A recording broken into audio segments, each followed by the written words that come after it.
What? What? No. What?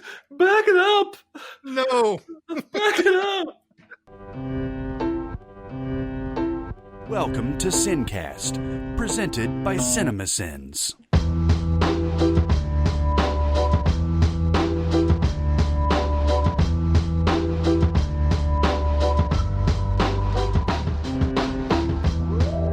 All right, everybody, welcome to the SinCast. This is Chris Atkinson from Cinemasins, joined as always by the voice of Cinemasins, Jeremy Scott.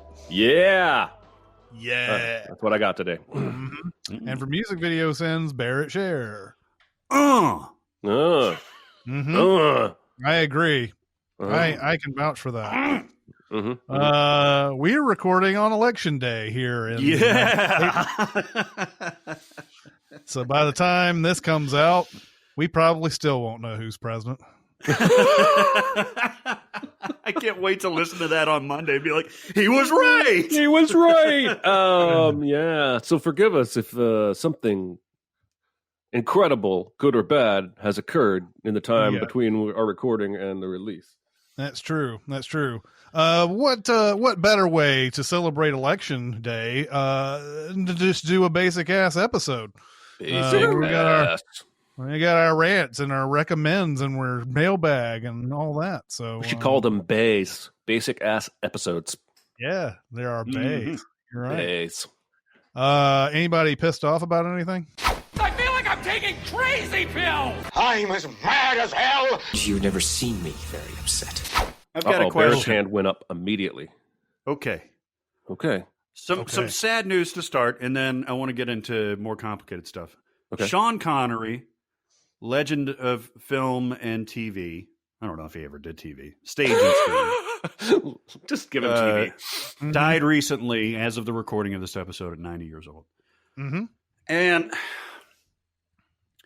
he leaves behind a complicated legacy. Okay? It had some charges that I think were verified about domestic abuse and assault. Some of those old Bond movies, Jeremy and I literally a few days ago were talking about how those old Bond movies do not hold up in terms of how men treat women. They sure as fuck no. They do not. Of course, that would not be the fault of Sean Connery. That would be the fault of James Bond and Ian Fleming and all that stuff. But, man, it seemed like every think piece or even obituary that I read about this guy really called that out, really called out his complicated legacy. And I don't see that for other celebrities that have died fairly recently until at least, a couple weeks later or something like that. Let's get the grieving over with and then we talk about it. For whatever reason, with Sean Connery, I kept seeing that come up over and over again. Did you guys see that with anything that you were reading or hearing? I did. What I saw was reference to a Barbara Walters interview he did in, I think, the 80s, where he was given a chance to walk back a quote that suggested he thought it was okay in certain circumstances to beat women. And instead of walking it back, doubled down. And I don't remember the exact quote, but it wasn't good. But I did not see anything that said he had actually beaten women. Just that he said publicly he didn't have a problem with it. And that might suggest he had done that. But this is, I think, part of Twitter. I think if you're not on Twitter, you probably didn't see that. You probably saw mostly celebrations of him. And I saw a lot of that on Twitter from respected Hollywood people. And I think Twitter has this, both extremes are super loud kind of thing. And the last handful of major celebrity deaths, I feel like whatever scandal was in their past came up as soon as they died, along with all of this. I'm trying to remember who it was. Except Kobe, dude. Except Kobe. Kobe, like it took weeks for that reality what happened check with Kobe was up. really weird because I did see it. I did see people saying, let's not forget, he probably raped this girl and paid her off. And there was backlash against that. As though you can't bring that up anymore. And that Kobe is different. But there have been 2 or 3 celebrities. I'll try and Google them later. I know that talking. Kirk Douglas was another one that had definitely some checkered past issues. But again, it's gonna be like that for almost everybody of this age, unfortunately. Like there's gonna be these complicated things that that were considered either not as bad or just straight up condoned back in these earlier days and everything. So it's everybody who's of that age. I mean, I don't know. There's not going to be very many that doesn't have something that you can go back and say that about, unfortunately. Like God forbid, Alec Baldwin ever dies. What will his obituary be?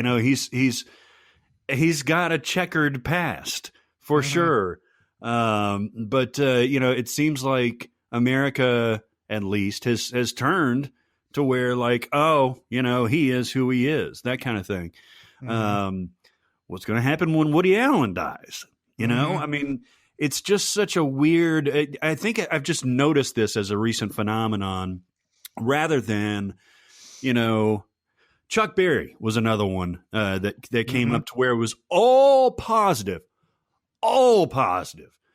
And it only after a couple weeks or so, by the way, he filmed some women in the bathroom of his restaurant. I'm like, God, yeah, he went to jail for, I think that. And it's like, I guess things are changing. And I guess these complicated legacies being explored immediately is probably for the public's good, right? We want the whole picture. But it just seemed a little startling when it came to Sean Connery, who has, millions of other positive things to be said about, let alone his career, that it shifted negative fairly quickly. Yeah. I have still yet to find who else I was thinking of, but I'll find it and insert it later. Well, dude, a lot of people died this year. But I do think that's I do think that's largely a social media phenomenon. I think if this was 2000, Chris, 99, and we were working at the theater, it would be people coming into work going, dude, Sean Connery died. Did you hear? And we all be like, oh, it sucks. And there would be nobody at the movie-loving movie theater that would go, let's not forget that one time he said the thing about beating women. Yeah, that definitely wouldn't have happened at all. So I just think it's a time and place kind of a thing. And I think there's much more to celebrate than to criticize. But I agree with Barrett that, history ultimately, whether it's the day they die or not, should have a nuanced full picture of the person. That's why Michael Jackson anniversaries are so frustrating for me, is that nobody's allowed to bring up that stuff anymore. And you get, especially like on Twitter, you just get beat down because of that mob is bigger than the mob that wants to go, is it okay to sleep in bed with little boys though? And I also said, I don't know if this is appropriate or just really wrong, but I said to Patrick the other day, I think that celebrities should get one day after they're dead to be remembered. And it can be the day they died or their birthday, but not both. Because I'm sick of Michael Jackson getting celebrated twice a year every year on my timeline, and just pick one and go with it. Sorry, it's just a silly rant to me, but it feels like an excuse to create content, whether it's personal tweets or blog articles. Today's the day Kobe Bryant was born. Let's remember him. Okay, that wasn't significant until he died.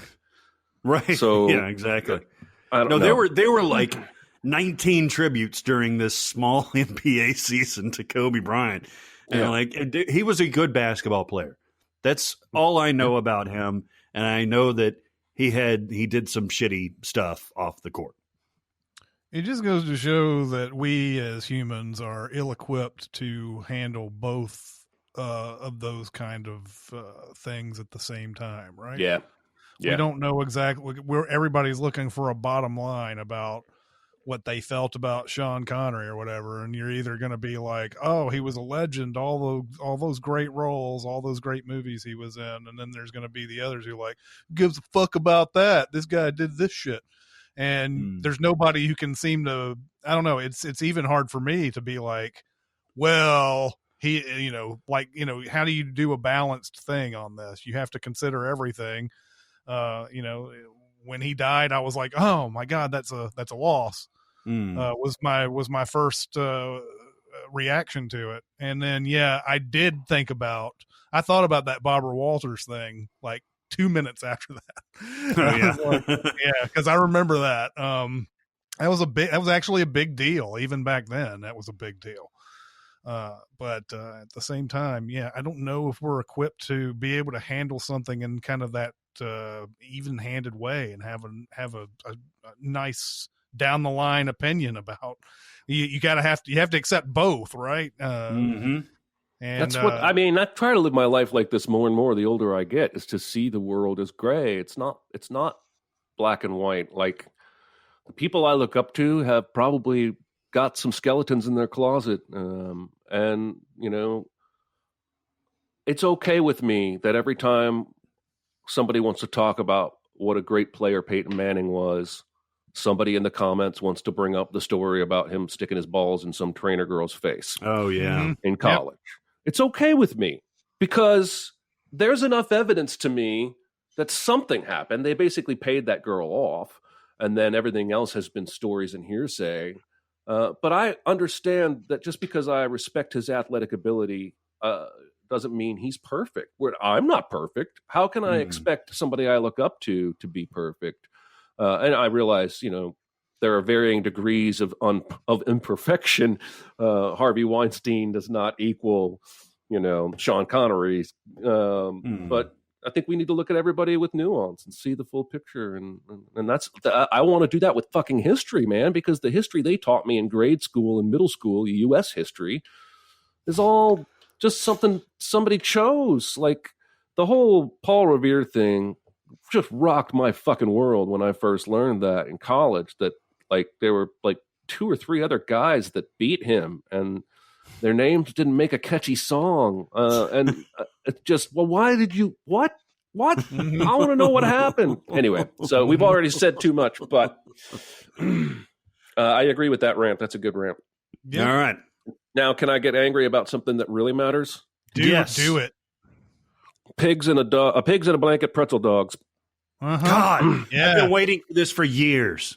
Now listen. Didn't realize how pissed off I was about this until you wrote it down in an email. I like a good pig in a blanket. I'm not going to lie. I like a little mini pig in a blanket. I have often bought my own hot dogs, sliced them, put some cheese in there, and wrapped them up in those Pillsbury crescent rolls and made my own pigs in a blanket. I like that shit. It's good. I'm going down the aisle, and I see a new product I've never seen before. Pig in a blanket pretzel dog from Hebrew National. I'm calling out the brand. I'll call out another one here in a minute. And I'm like, I want that. I want that in my belly. I bought it. I brought it home. The instructions were a little weird. I've never had a frozen product that wanted me to microwave it first and then put it in the oven. Weird. And so I did as told, microwaved it for 60 seconds. The oven was already preheated. I put it immediately into the oven. I took it out at the time it said, tested the temperature. It's supposed to cook to 165. And it was like 90. And I was like, oh, well, I'm going to cook it more then. And so I put it back in, and this went on for some time until what I was left with was a very charred brick of a pretzel dog that was ultimately inedible. Yeah. And I reread the instructions, and I can't find where I screwed up. So 3 weeks go by, I'm in the store again, and I see a competing product from Nathan's. Nathan's of the famous whatever the place. Yeah. It's called Nathan's. They have a pig in a blanket pretzel dog, and I'm like, I'm going to see it done right. And I did not see it done right. I brought it home, and it had similar instructions. Microwave it for a minute, put it into a preheated oven for about 5 minutes, take it out, nowhere near the temperature it needs to be, Now, this product was ultimately edible, but it was way too crusty on the outside to get it to the temperature doneness on the inside. And I am disappointed that there are two companies, national brand companies, selling a product with instructions that don't work. Yeah. It doesn't work. Yeah. Mm-hmm. I think where you're going wrong, I think where they're going wrong and where you're going wrong is the pretzel bun. I've got no time for pretzel buns. All right. They're chewy, they're dense, they're jammy. Jammy. But pretzel buns are completely useless. They only fuck things up. They don't make anything better. Mm-hmm. And the only reason that people use them is that they're sturdy. And that's what makes them inedible, is that they're sturdy. They're a fucking brick. And that's what's probably screwing up your heat transference. And I don't know how in their test kitchen they didn't catch on to this. That's what I'm saying. If it's happening 2 out of 2 times. So 2 different companies I know they tested this product. I know they're not just throwing it. What's that? I never tested. But how is that so different from my experience with both brands? I don't understand. Is this a thing that needs to be thawed before you? Is that what the microwave is all about? Maybe. Do you need to like set it out and let it thaw before you do anything with it? Well, it has microwave instructions and it has oven instructions, but the oven instructions said put it in the microwave for a minute first, and I think you're right. That's to de-thaw it somewhat. I don't know, but it should be able to come out of my oven. And I've even thought about the math of this. Like, even if my oven was like whack with the temperatures being like 100 degrees off in either direction, it still would not come out the way it comes out. It would either burn much faster if my oven was too hot, or it would never burn if my oven was too, because we're putting this thing on 350. It's not you got to go low and slow for that stuff. You got to like just 13 hours at 220. Yeah, I mean, it almost makes me want to like buy this stuff just to see if there's like a way to do it, right? I've still got some in the freezer. I may tinker with it, but I would love a good. I mean, I really like the idea of a pig in a blanket pretzel, and I would eat the shit out of it. You have to make it yourself, maybe. Well, maybe they sell them in the mall, but do they still have malls? Not that anyone that wants to go into. Or I don't want to. I have no idea. Actually, wait. Oh, my God. It wasn't Nathan's. It smirched Nathan's name, and it was not. It was Auntie Anne's. Because I remember telling my wife, they make good pretzels in the mall. These will be better than those Hebrew National ones I had. Well, to be fair, Nathan's has a couple of places in airports too, I think. So. Oh. All right. They're not as ubiquitous as Auntie Anne's, but Nathan's is a nationwide, place. So, and it's awesome. You should not have besmirched them. I should not have. Awesome. Now I got to find out if I was right about Hebrew National or if that one was actually. That makes Chris, my story really good. When you went to the hot dog eating contest at Coney Island, did you only have one hot dog? I think I may have had 2. Oh, okay. Sure. You didn't feel the need to eat like 6 or anything like that. Well, no, those things are filling. Like, and I got their fries too. They've got famous fries. But, they got great fries, man. But yeah, I went after the hot dog eating contest was over. I went over and got me a couple. Nice. And surfing still well. So fucking good. Okay, so I was wrong. Oh shit! No. Hebrew National never factored into it. Oh fuck! I besmirched them. I was right about Nathan's. So Nathan's was the first one I bought. Then Auntie Anne's was the second one I bought, and it does not look to me as though Hebrew National sells a pretzel dog pig in a blanket. How many permutations can we make of this? And this one's correct. I'm done researching. I know it's right. So Nathan's was the first one that really sucked, and the second one was edible but still sucked. That's correct. That's correct. All right. Whew.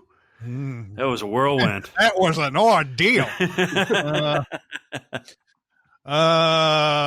So a few weeks ago, on Twitter, there was this, they do these fun little games every once in a while. One will pop up in the timeline. And one person had this thing where it's like, okay, your new, I don't know if it was a porn name or your new name or whatever, but it was get your best actor Oscar winner, the first name of the best actor Oscar winner in the year of your birth, and the best actress Oscar winner in 10 years, like 10 years after. The best actress, the last name, and that's your new name.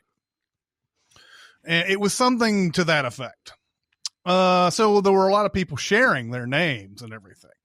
And there was some confusion because the way that people were doing it was they were looking up on Google, which is wrong, by the way. You can't go to Google and get your best actor winner of your birth year, because it's going to give you the best actor of the previous year, because they show you when it was awarded, not the year that the movie came out. And so like every time I have to look up something quick about the Oscars on Google, I always have to add one to the year, even though I hate doing it because it's fucking wrong. So like Best Picture 1977 is not fucking Rocky. It is Annie fucking Hall. You give me, when I say 1977 Best Picture, I do not want to see fucking Rocky show up.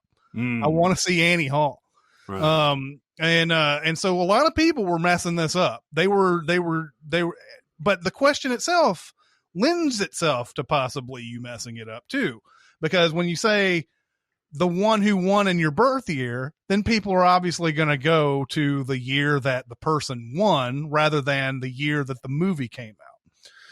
There has to be something done about this, guys. I've told you this I've said this a million times about Google, how like the fucking, like how many bets have been won when somebody has said Best Picture 1977, what do you think it is?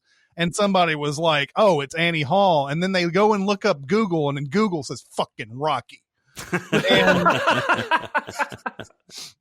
And how many times has that happened where like people did, and people were messing up to the point where they were getting like 11-year gaps a lot of times. So they would get the one where it was like the year before for the best picture or whatever, the best actor, and they would get the exact the year the award was awarded in another one. So they would have completely off 11 years off sometimes, or they would be 1 year.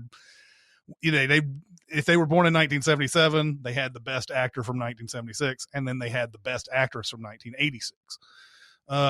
So yeah, there was a lot of this going on, and the problem I kept seeing was like people would say their answer, and someone would come right underneath that and go, no, the best actor of this year was blah blah blah blah blah, and he goes, no, it's not, it was this. And it's like that's how confident people are in their wrong fucking answers. Is that they're sitting there saying, this is definitely the one that won it in 90. You've got to treat the Oscars of 1977 as the 1976 awards. You cannot, just because it happened in 1977 doesn't mean that was the award. Because that's unique to movies, because the cutoff date for that award show is the end of the previous year, correct? Mm-hmm. Yep. Mm-hmm. So it's not what I was going to ask you is how you feel about football championships. Like, are the Kansas City Chiefs the 2020 champions or the 2019 champions? There's an easy way of doing the football, and that is saying they are the 2019/2020 champions. Gotcha. Or dash. Because they kept playing into 2020. Yeah, and honestly, if you wanted to really ask me if you had to pick a year, it would be 2019, because that's the year when the season happened, and it just so happens because of the way things work, the season goes over into the next year. So I would say 2019 for them to be Super Bowl champs. But But there's an easy way to do it. Like with movies, I don't think you can do that dash thing. I don't think you can say Rocky is the 1976 dash 1977 best Oscar winner. That would suck. Yeah. You know, so with like football seasons, I think you can do that. So, you know, but that right there, like I said so many times, I think that Google has probably wrongly given people the assumptions of what won in a certain year, and I think it sort of ruins also, you know, when. I've said this about the IMDb too. They often will put the year the movie came out at some festival. As the year that the movie came out. And I'm sure even on this podcast, because a lot of times we've gone to some obscure movies here and there, we'll say that the movie came out in a such and such a year because the IMDb says so. But it probably really, honestly, a lot of times some of these movies we brought up came out the following year in theaters, which is the time that you're supposed to say the movie came out. I used to have this argument with somebody about when Crash came out. Crash, the movie that won Best Picture of 2005 in 2006. I was like, Crash came out in 2005, and he'd go, no, it was 2004. And I was like, the movie won Best Picture of 2005. It came out in 2005. I was working in a movie theater when it opened in May of 2005. So it came out in 2005. And I was like, here, let's settle this. I went to the IMDb and it says Crash 2004. And I'm like, fuck you. It did not come out in 2004. I went over and looked at it. I was like, yes. Okay, look, I showed him. I was like, look, it does say 2004. But before you get all excited about that, I'm going to show you when it came out. It came out on some festival, one showing in November. And that's when it came out. So I wish there was a more like, you know, there's a more honest way of showing what year a movie came out. Don't count festivals. Count it when it first came out in theaters and the public could come and buy the tickets. That's when it should be. That's what the year should be. So we've got some important rants today, baby. Very important. It's election day, and it is time to talk about hot dogs, when movies came out, and whatever Barrett fucking said. I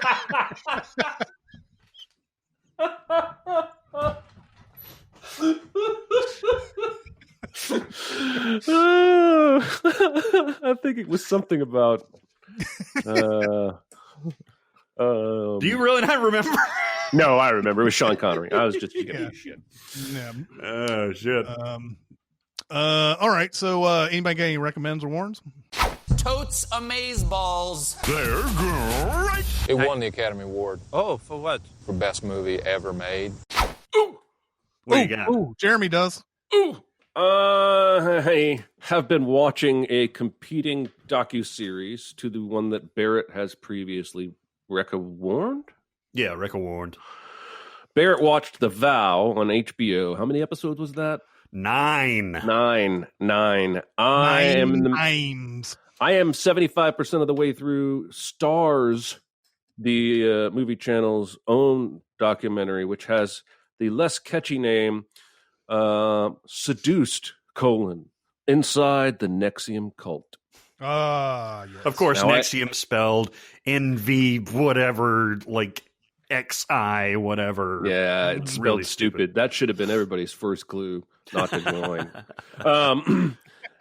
So I understand. I have not seen The Vow with Barrett's Recca Warn. I have decided not to watch that because I don't think I need 9 episodes about this. Yeah. But I understand that series follows a mother's attempt to get her daughter out of that cult. Yep. And the Stars docuseries, which is only 4 parts, is actually interviews and revisiting locations with that daughter, India Oxenberg. Yeah, Oxenberg. This is a very well-made documentary, at least in terms of being a page turner. Every single episode ends with somebody saying something you're not surprising, and then a bam, credits. And this is some fucked up shit. Yeah, it is. This is some repugnant shit. Like, almost everybody below this Keith guy was brainwashed or abused to some degree. But there are a lot of villains here. And I echo Barrett's statement that it's downright shocking how much footage there is. Feels like they filmed everything. Especially like of Keith Raniere, because he wanted this footage. He wanted all this footage. It was like they didn't think they were ever going to get caught. They weren't even trying to not film it. Like one of the Kardashian kids just had a birthday party, and they asked all their famous friends not to film it. Don't put this on social media. They weren't doing anything like that. It's shocking how much footage there is. But the first episode starts with, wow, this is weird. It feels a little like Scientology. They make them do these like confessional kind of sessions in front of an audience where they do like Scientology, where they kind of state their faults, and they have to give collateral to even be kind of included in the first place. Talk about the first red flag is honestly, and collateral like naked pictures of yourself. Well, it starts out as just like secrets, right? Like you have to tell me something embarrassing, so that I will know. I can. They flat out tell them, I'm going to use this against you if you ever tell anybody. I don't want you to ever tell anybody. That's how secret this is. And the episode ends before it gets to anything too sexual. And the episode basically ends with something along the lines of, and that's when I learned that I was about to become a slave. And I was like, what? So second episode starts, and this is all about the relationship with Allison Mack, and how Allison Mack was her master and India was her slave. And she had to text her every morning and night. Good morning, master. Good night, master. Those are real terms. Real terms. If you missed it, if she missed it, she would get punishments. Stand outside in the snow at 3 a.m, or starve yourself for days. Then she put her on a weight restriction. She had to be like 106 pounds, some obscene number. She could only eat 500 calories a day, but she had to text Allison Mack and ask permission before she could eat anything. Master, may I have 90 calories? And you're like, wow, this is way more than fucked up. This is like double fucked up. And then it ends with her saying, that episode ends with her saying, Allison then said, my next assignment was to seduce Keith. And I was like, fuck! And so the third episode is all about the sex stuff, which is really, really disturbing because he's basically sleeping with everyone. Mm-hmm. And they're all in too deep with all this collateral. And they force India to get her own slaves. And by the end of this episode, they're branding people. Yeah. And wearing punishment needle bracelets.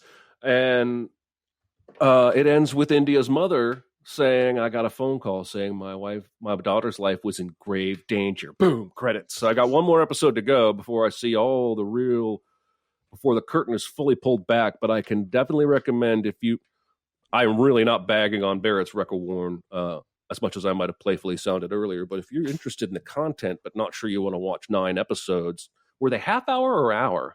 No, they were hour. I agree with you. I would rather watch this version.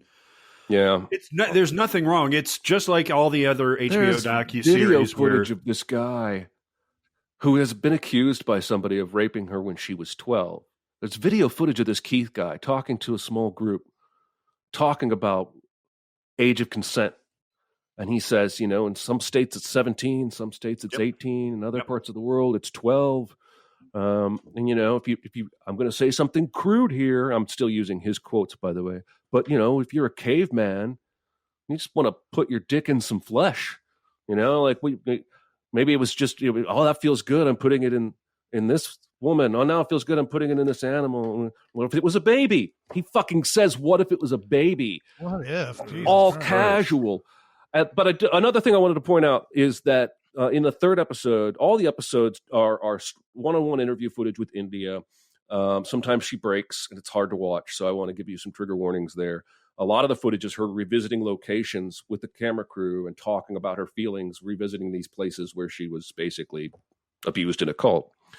But the third episode shows you part of a therapy session where she's talking to her therapist and saying, you know, when I had sex with Keith, it felt like going to the doctor. I never felt any sexual pleasure.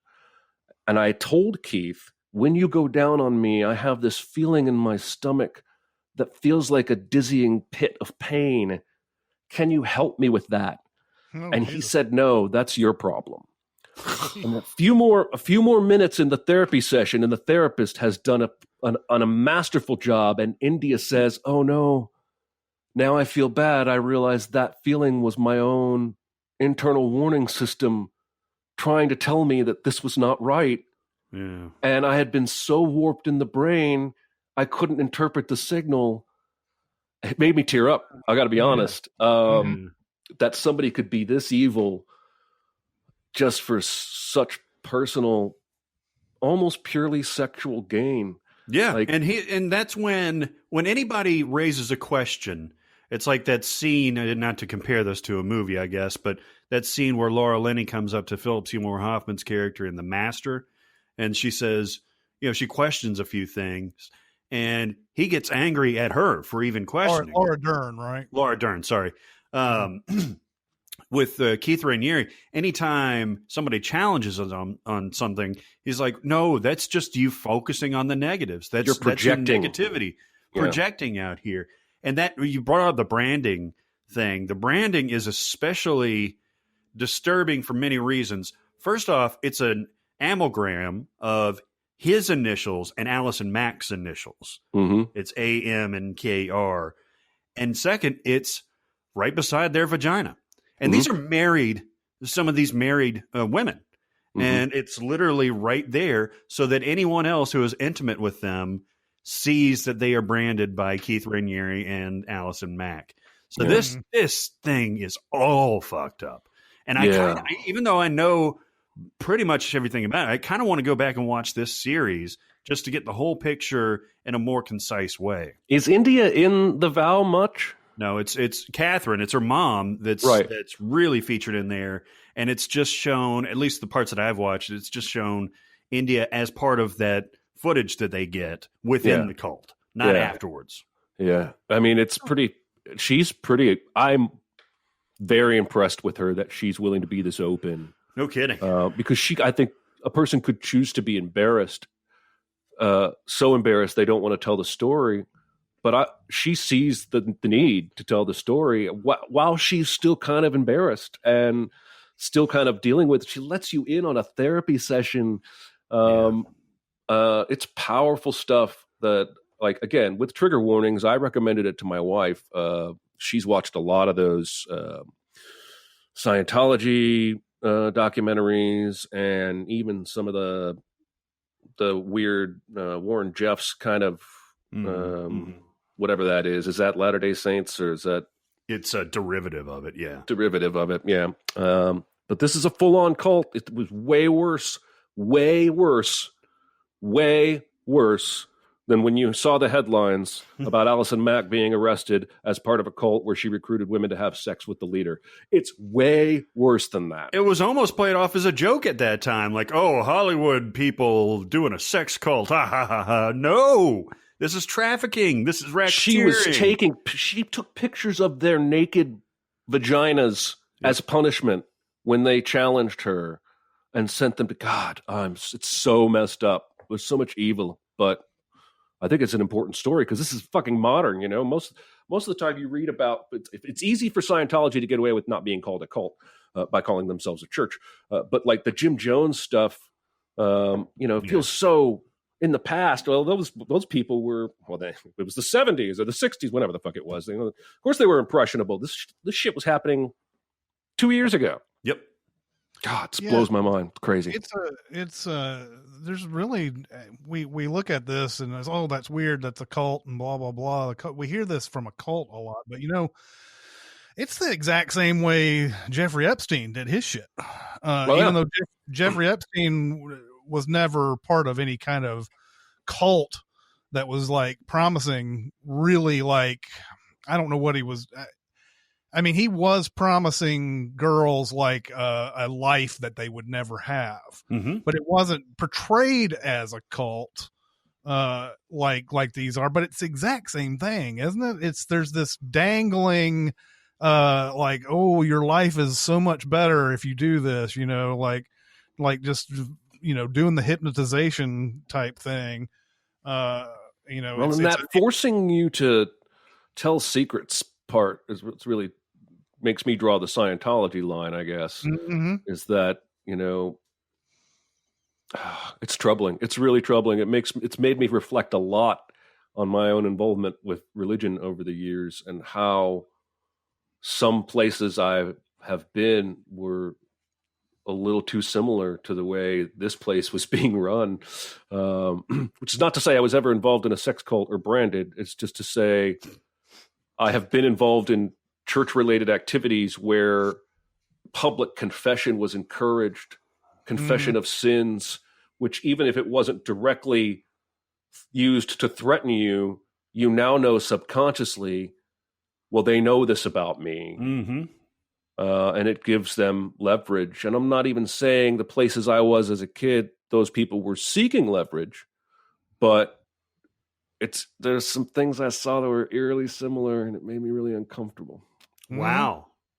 And it's interesting, Chris, you're right on with that Jeffrey Epstein, and particularly the relationship between him and Ghislaine Maxwell, in that you see a lot of similarities in this Keith Raniere and Allison Mack. Like, she was able to kind of vouch for him, thereby giving, you know, it more credibility. With Epstein, these are things that people would normally do, but Ghislaine would be like, oh no, this is what all the girls do. You know, especially the whole massage thing and getting them through that way. Well, and do we know, were they taking photos? Did they have collateral and leverage over these girls? That almost had to be, right? They were picking a lot of poor girls, a lot of like lower middle class, no real other things going on. And then they would get those girls to recruit other girls. Right. Like it was a never ending supply. Yeah. And it's when you get into a group like that, this is how cults start, basically. When you get into a group that says, no, this is okay, this is what everybody does, and you have somebody recruiting, then you're like, well, what I'm saying must not be too crazy, even though it seems crazy to me because somebody else is saying it's okay.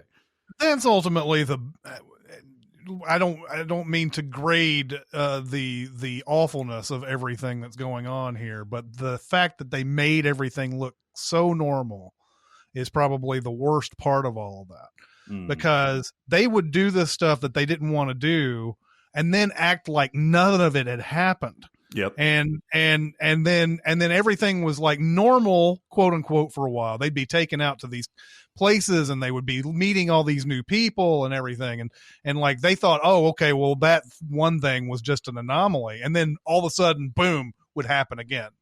Yeah. And they just made everything sound so normal about it just, there was never any kind of, acknowledgement that it was fucked up. So yeah. All right, I think I'm gonna go ahead and watch this. Are they half hour, Jeremy?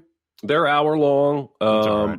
Sunday night will be the fourth one. So this episode was published. It just aired last night. This subject fascinates me. It's just my interest in psychology, group psychology, mob mentality of normalization. I won't go into politics, but I feel like that normalization part that Chris, you just mentioned, is the number one thing that allows these things to continue. Otherwise, you saw those people that had gotten out of Nexium. They're like, how the fuck did I get into this in the first place? The people that are out of Scientology, they're like, what was I doing? The people that are out of religion in general say that a lot too. So I think it speaks to the common themes of humans, right? We're all broken. We all have things we're ashamed of that we want to improve on. We all want to be loved and part of a community. We're all looking for a quick, easy way to explode our careers. So yeah, there you go. I haven't had a full-throated recommend quite like that in a while. All right, everybody, it's time to talk about BetterHelp. Man. Okay. I just communicated with my counselor 3 different ways. She messaged me, then she sent me something that I needed to work on. Then I scheduled an appointment. She said, she messaged me and said, "Hey, do you mind moving it back an hour so I can make, the room for somebody else?"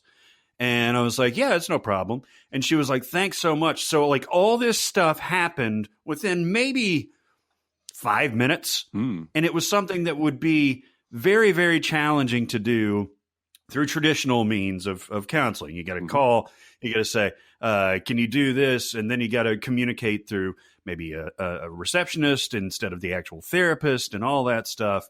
It was so easy to do, literally clicks of a button and typing out a few things on BetterHelp. And it's one of the many, many features of this site that is fantastic. And I got to tell you about this site.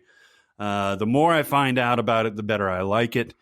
They are exploding right now, and they're exploding for you.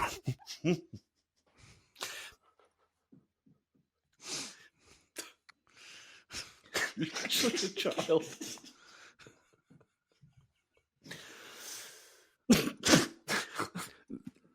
He's lost. They're exploding for you because there's so much demand for BetterHelp that they are hiring licensed professional counselors at a record rate. And one of my my counselor, I thought when I first signed up that it was common to be matched to somebody in your state or your area or something like that. She was telling me about, not personal details or anything, but she was telling me I've got clients in London and I've got clients all over the world here that are keeping me updated on their views of the pandemic.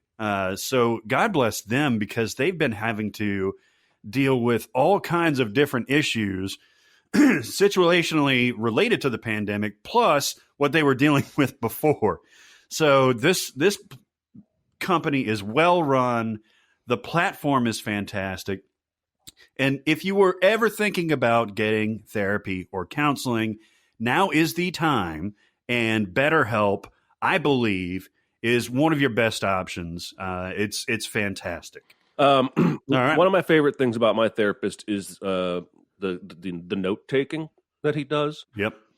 Which is I think probably something all good therapists do. I'm sure there are some, like, you ever have a waiter, usually it's someplace like fucking Ruby Tuesdays, who's like refuses to write down your order. Like, I'm going to memorize this shit because I'm a professional and I think it'll make you give me more of a tip. Whereas I'm, as the guy ordering, I'm like, I really just want you to get it right. I don't need a performance here. I'm sure there are therapists that try to or can keep a lot of details in their head, but most therapists are keeping really good notes about you, issues that you've talked about wanting to work on, and recent discussions. So, a lot of my therapy sessions, and I probably mentioned something like this before, involve my therapist saying, "So, how's the exercise going this week?" Or how did the exercise go last week? What's the latest on your latest book? Because the book stuff is one of my anxiety triggers, and the exercise is one of the things he tells me will help me lower my anxiety. And so get yourself a therapist. BetterHelp is easier than, God, I'm rambling like a motherfucker. I'm so sorry. I'm doing great. No, this is something in training, by the way. If you have a well-trained therapist as part of your curriculum going through that process, you have to take notes. You have to take detailed notes. And you have to reference events that happened months before for you to be able to get certification, licensure, things like that. And so you can tell that the folks at BetterHelp have been through this rigorous training process. And yeah, man, I'll hit back to, I was having a rough day the last time I was in my counseling session. And she was like, remember back in October or something like that of last year when you were able to do well at this and that kind of thing? And it was like, no, but you do. I'm glad you do. And I can't recommend it more. You're going to be hearing a lot more about BetterHelp in the future because we believe in it. We believe in getting everybody that needs it the proper help. Go to BetterHelp, HELP.com/SinCast for 10% off your first month, which is not nothing. If you have issues with payment, let them know. This is a fully functional, licensed professional counseling service online. BetterHelp.com/SinCast. Don't forget that /SinCast, not only for you, but just let them know that we sent you, that we recommended them, and you trust us, and you love us, and you want to sign up. BetterHelp.com/SinCast. You got one too, right, Chris? Yeah. By the way, just as an aside, it's funny that when you get this topic like this and like two different competing documentaries come out, like the Fire Festival one. Yeah. And, the Fire Festival had a Hulu one, and maybe it was a Netflix. Yeah. Mm-hmm. It's like Hulu and a Netflix, and really, you don't cannibalize each other that way. You just make, if you watch one, you're like, oh, do they have some more information? A lot of times they're going over the same stuff, but then there's like some extra things that come to light out of that. Like the Hulu one, I think, had the dude, I can't remember his name, that was not Ja Rule. Yeah.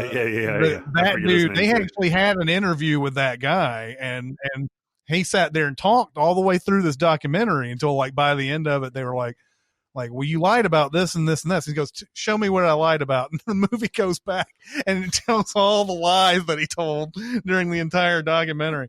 But yes, I do have a big time recommend, and I had run across this before and I wanted to see it, but then Dicer said something about it on Slack, and I was like, okay, I'm going to watch this. It's The Queen's Gambit. Sorry. Yeah. The Anya Taylor-Joy chess series. It's got 7 episodes. It's a limited series. I actually was sitting there. I didn't know it was a limited series at first. Watching the first episode, and I was like, how do you make this into a series that has seasons and everything? Well, you don't. You make it. You make it. They have 7 episodes.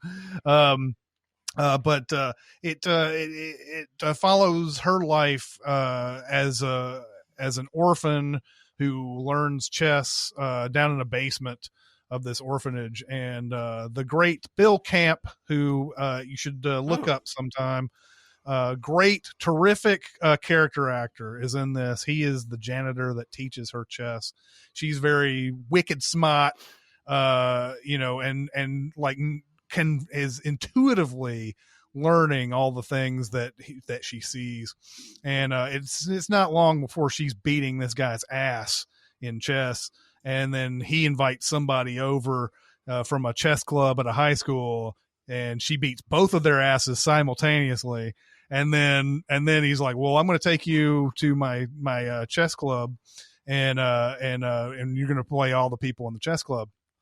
And so it shows her walk in. She's like, at whoever's playing the like 10-year-old version of her is terrific as well.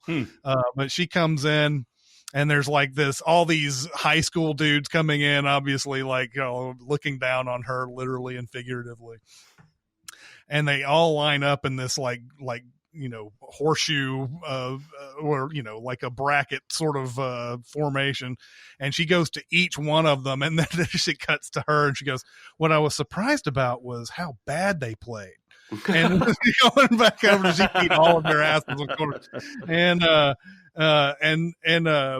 so like about episode 2 or so, that's when Anya, when she has grown up to be Anya Taylor-Joy is she plays every range of age from like 15 to her early 20s is when Anya Taylor-Joy shows up. And I've always really liked her, but this series really, really likes her, and she is terrific in it. But like, I feel like whoever cast her it might've been Scott Frank, the guy who created this series, was like really makes it where every shot that she's in just looks gorgeous. Everything she's wearing is gorgeous. Everything that she's, I mean, she is an absolute, like, she's a star in this series.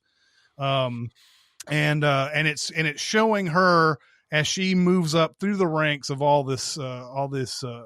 these chess tournaments. She gets adopted early on.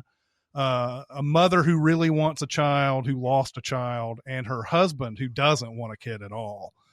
And she's sort of left to her own devices. And there's a point where the father leaves, and the mother sees that she has this interest in chess, and she wins like a tournament. I think it's like $100 or something right off at the beginning, wins about $100. And her mom sees this and says, you know what?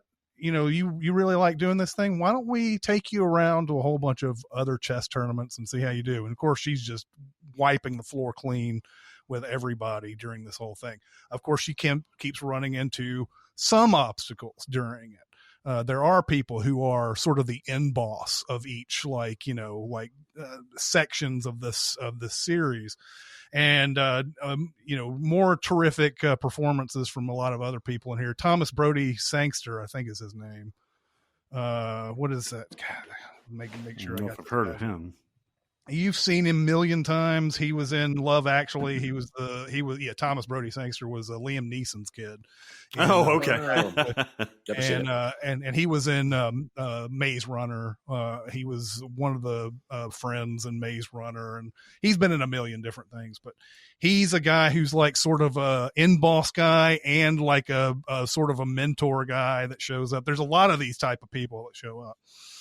And it's just shown that she's got this innate ability, and that that she can just demolish people. But if the match goes like a little bit too long, she might not be able to get to the end game of those matches and everything. And the real end boss of this is this Russian player who is the world class number one and everything. And so the whole series is sort of building up to her trying to beat this guy and everything.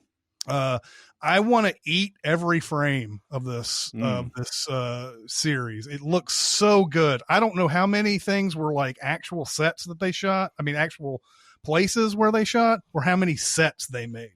But like, there's so many things that are just like, God, I want to be there right now. I want to like soak up this place and just experience it. Everything, like just color coding and everything like that. They just loves Anya Taylor-Joy all the way through this. I mean, it's crazy. Like how many times, even when she's not even trying to look good, it just like the way they shoot her is just like, man, this is a star. Follow her everywhere she goes. She's amazing.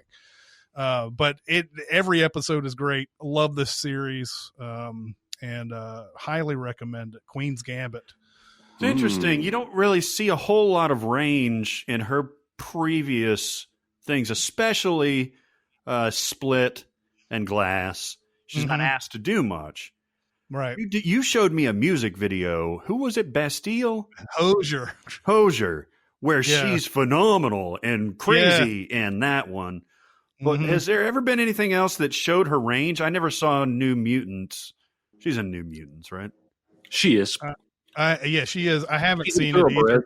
Yeah, I haven't seen that either, but she's also, what's the other thing? Oh, The Witch is yeah. Everybody saw her in.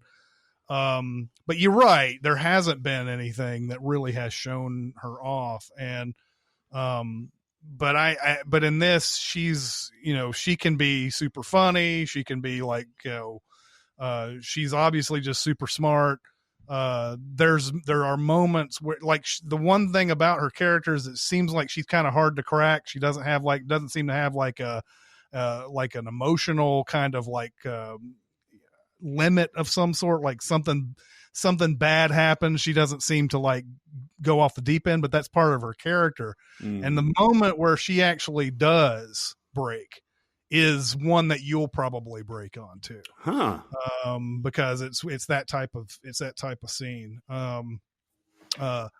yeah, I mean, if there's anything about this series that's maybe a little lacking, and I can totally understand why it's this way, it's when they're actually playing chess, there's not very much that we see. The show is very guarded about what the actual play is going on screen. They'll show the board from now and again, and you'll be like, okay, I don't know how they got there, but there's the board. And a lot of times when it's getting to the point where someone has resigned or they're, or there's checkmate or something, we just see them, put their hands over the board and say, all right, that was a good match and everything. So it doesn't really get deep into why she's so good and why she's so much better than everybody else. But you won't care about that too much. It's just that it is kind of like, you kind of wanted to know like what the board looked like, and what actually, yeah, totally. Did you guys ever play chess, like as a decent hobby or something? I mean, I know the rules.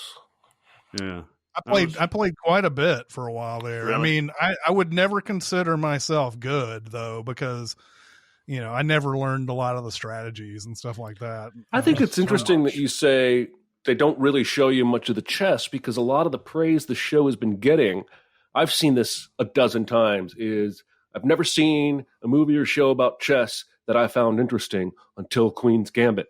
And now I want to say, well, that's because all the other ones showed you so much chess, you didn't like it. And this one apparently doesn't show you much of the chess, which doesn't, I'm not trying to say that's a knock on the show at all. Maybe that's not the show's point. I get the feeling it's not. But, maybe that's because like Searching for Bobby Fischer, there's lots of chess in that movie. Even Fresh, there's lots of actual, you see the board, you see the moves, you know what's happening. And you like those movies, right? Yep. Oh yeah. This one, it would have been nice. I think if they did though, they might have, I don't know if they would have ruined any kind. I mean, you hear a lot of like real nerdy chess terms and a lot of chess history and a lot of things, but that's through dialogue. You don't really see that being performed on screen. So there is, I was feeling that way about Moneyball a little bit, by the way. Like the Moneyball was, would express complex terms about why they were going after certain players, but they weren't really going deep in it. And that's because you as the viewer don't want to get bogged down into the complexity. Yeah, and the movie distills it down to he gets on base. There's a lot more to the math.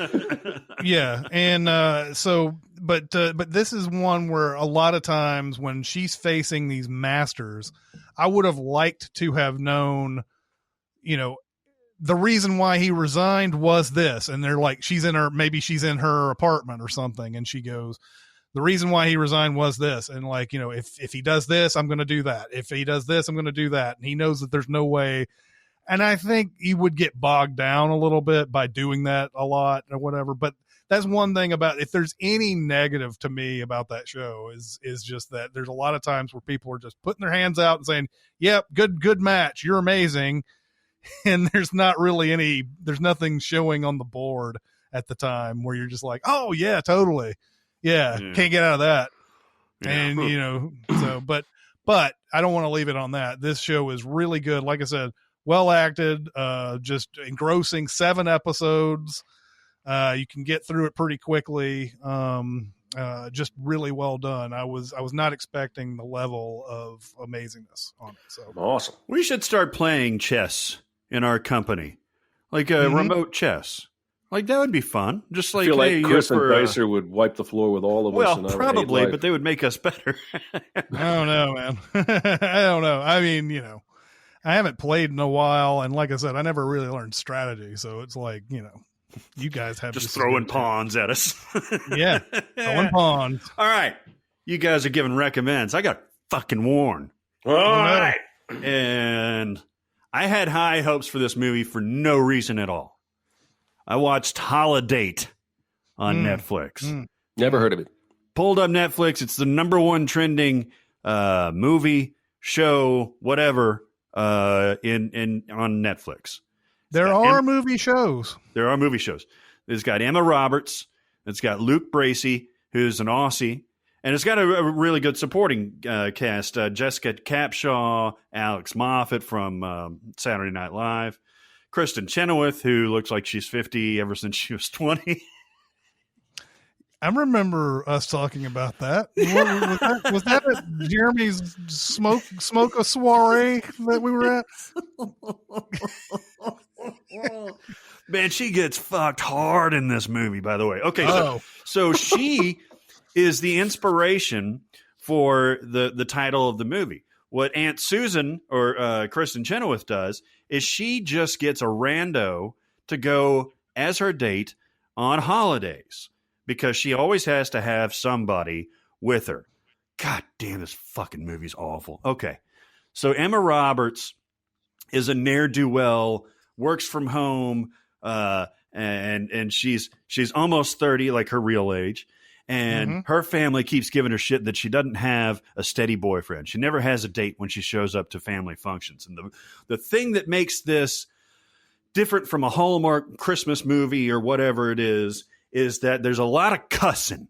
In fact, the first dialogue is Emma, what's her name again? Emma Roberts out there on the porch about to go into Christmas with her family, and she's like, "Fucking Christmas," and I'm like, "Ooh, sassy." Maybe there's going to be something going on. Then it cuts to, this is all in Chicago. Then it cuts to Luke Bracey going to his girlfriend's parents' house to do their thing, and they're super clingy. And his girlfriend is super clingy, except she really wants to fuck him. So she fucks him like right as they walk in. And when they go back out and she gives him a gift, he doesn't have a gift for her. And she's like, "You know me well enough to come in my mouth, but you don't know me well enough to get me a Christmas gift." And I'm like, "Damn. Okay. All right, this is getting weird." Then one thing has nothing to do with the other. Exactly. That's right. I don't need to know you at all in order to get you a Christmas gift. She comes from the Cameron Diaz school of coming in your mouth. That means something. Means something. Oh my God. And then it switches into every fucking romantic comedy that you've ever fucking seen, from the start to the finish, just with a lot more fucks. There's a joke where Emma Roberts shits her pants. Oh, yeah. Halloween. That's fun. But like, it's so disappointing. And I love looking at Emma Roberts. She's got something that I want to fuck. And she's what? No. Back it up. No. Back it up. Beep, beep, beep. I love her. I love everything about her. She's delightful. She has all the good attributes of Julia and a little bit of Eric, I guess, sprinkled in there. because this is the union of Eric and Julia. I don't mean to imply that. She had Julia as her aunt. But I love Emma Roberts. Like, she's just perfect. But I've never seen her in anything that is worthy of her talent. And she's funny in this. She's very animated in this. She's very good in this. But the dialogue is just fucks for fuck's sakes. The vulgar jokes are vulgar for vulgar sake, very similar to Paul Feig, like Bridesmaids type of humor. And you boil it down, it's the same goddamn movie you've seen every time, and it just doesn't make any sense. So it's a big old warn. What got you to watch this movie? What was the Okay. I love me some Christmas, and I secretly love a few of these Hallmark Christmas movies. Okay. And not as you don't have to apologize or anything like that. I think you should apologize. I just wanted to know why you were like, gotta see Holidate. Well, I'll tell you what. I love Emma Roberts. And I was thinking maybe this is something a little bit subversive that is different, because I saw the TVMA and stuff like that. And I was like, you don't usually see that in Christmas movies. You usually see the schmaltzy Christmas Prince or something like that. And I was like, maybe this is going for something different. And you can tell it's trying to. You can tell it's like, I really want to put a Diablo Cody spin on a Christmas rom-com, but it's the same rom-com. Make it different. Make it different. If you're going to subvert it, make it different. And it's not. It reminds me of, in a different way, of like that Isn't It Romantic movie that came out. Yeah, right. It's not, movies has nothing to do with what Holidate does, but Isn't It Romantic does this whole thing where it's like, oh, she's in a PG-13 movie world after she gets hit in the head. And I don't know what sound am I hearing, by the way, in the background? It sounded like a plane flew by somewhere. No, it's not an airplane. Not hearing it now, but anyway. Oh no, it's the guy mowing my lawn. He's only got 2 minutes to wipe. I'm sorry. Okay, here he goes. I highly doubt that I would have heard this through the other microphone for some reason. Like I feel like I'm hearing more through all this than I would normally. Yeah, you might. Yeah, because I've heard his mower before. Anyway, Isn't It Romantic does this whole thing where she gets hit in the head and she's suddenly in this Hollywood world, and it's supposed to be making fun of all of the stuff that romantic comedies do, and it's a complete the stuff that they say, the stuff that they present in Isn't It Romantic isn't way overboard, like it's not even close to what romantic comedies normally do. Like romantic comedies don't make things like the stuff that they do. They don't make like doves appear and crap in romantic comedies. But they made it seem like there's this magical world, and then it ends up doing the same thing, same sort of romantic comedy type of thing, even though it has like a slightly different ending than what those romantic comedies would do. But still, yeah, I don't know how you can make them better at this point, though, right? It's person A and person B, and we've always wanted to see these two people get together because they're so attractive, and they always hate each other at the beginning. Yeah. And they do, That's exactly how this starts. And then there's some pants shitting. Their names are Jackson and Sloan. Oh, yeah. Come on. Get real. Right? Jackson and Sloan. He's Australian. Yeah. Oh, he's a golfer, by the way. He's a professional golfer that lives in Chicago. How many professional golfers do you know that lives in fucking Chicago? None. They all live in Jupiter, Florida, so you can play fucking golf instead of in Chicago, where you can't play golf for like 8 months out of the year. Some of them live in Windermere. Yep. That was a joke. Yep. she's in there. She's fucking this golf pro, and she's married to some other guy, and that's the guy they pinned it on. I hate this movie. Run away at all costs.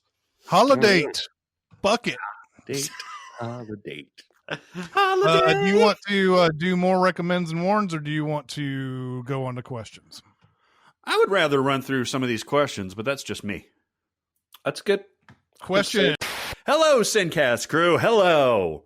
In this socially distanced time, I was wondering, what are the best movie scenes in which there's only one character on screen? Ooh. Okay.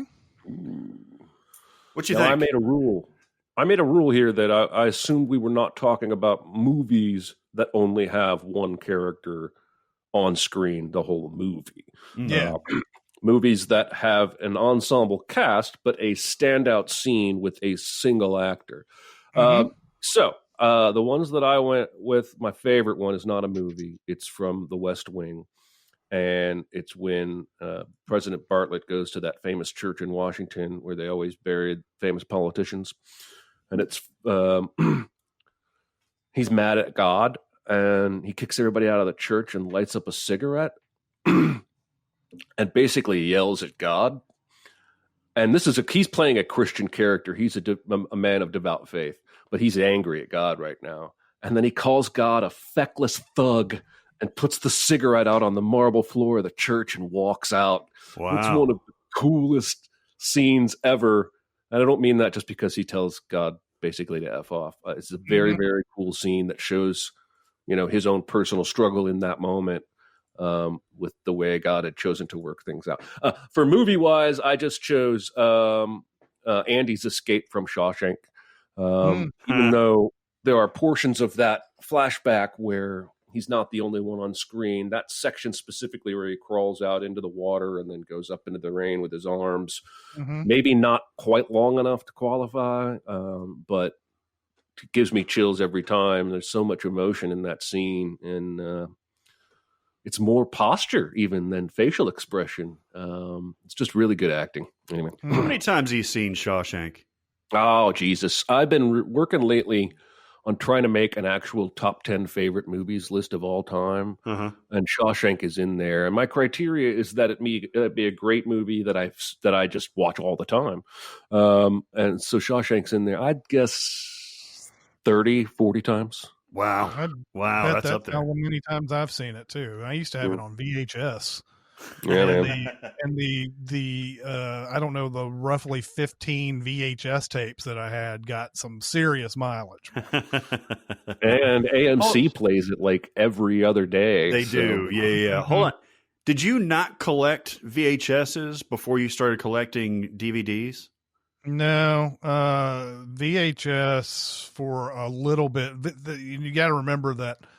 First off, no, I didn't just go out to buy movies back then. But second, it was hard to buy movies back then because they would price them for rental.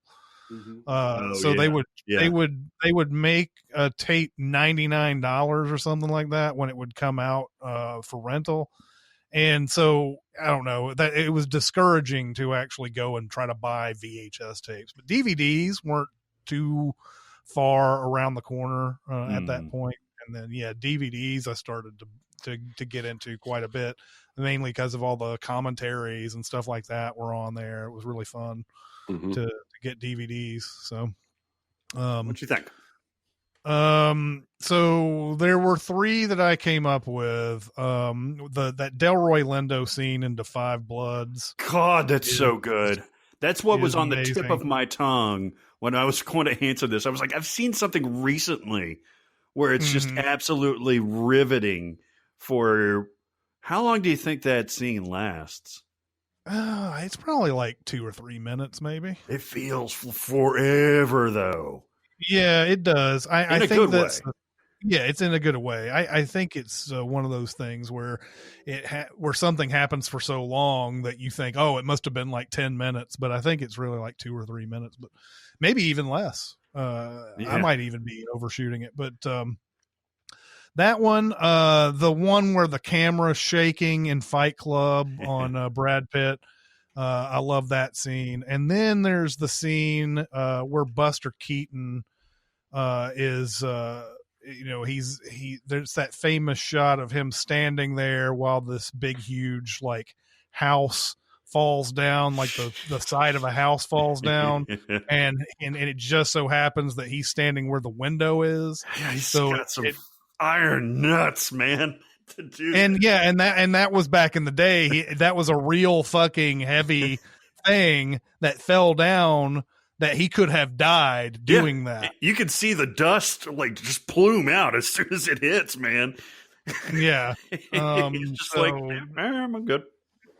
So that's those are the ones that I came up with. I think it's Steamboat Bill Jr. that does that. That's the movie that he does that. But yeah. All right. I've got one that has kind of a story. I don't like this movie. I've been on record by saying I don't like this movie because it creeps me out of the age difference and the sexual experience difference. But call me by your name. I'd say the ending of that movie by far is my favorite part.